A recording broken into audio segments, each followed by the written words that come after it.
all. There are brambles and there are thorns. And gosh, it's hot.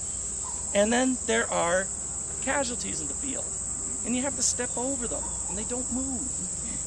And you know them, so you don't want to crunch them. You know, it's, and before long you get all completely discombobulated.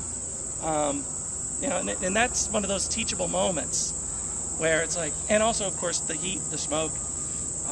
I've read lots of stories of soldiers getting separated from their units, and I'm like, how could that possibly happen when we were all standing together? Then we did a full-scale reenactment of Pickett's Charge. I was in the Confederate line, 15,000 of us. I almost got lost. And the only reason I didn't get lost is because I could see my regimental battle flag, and it was moving forward. I'm like, okay, I got to be somewhere near that. Even though people around me, I'm like, who are you? How did I get here? Companies are getting all mixed together. It's a mess. I'm not very afraid. You just want to leave. What? Just leave. Well, a lot of soldiers did. That was one of the big problems.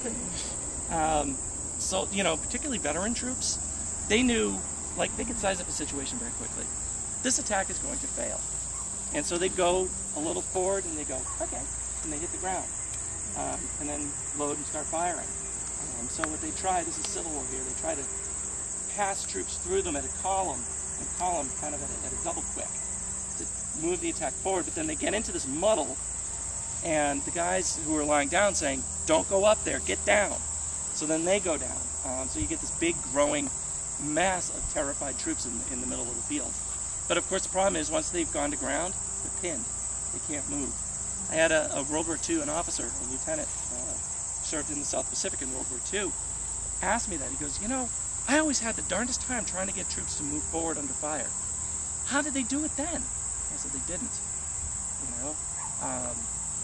You know, he was telling me that a lot of lieutenants in World War II, trying to get their troops to move, would have to, of course, set the first example and get killed. I said, well, that's exactly what happened back then.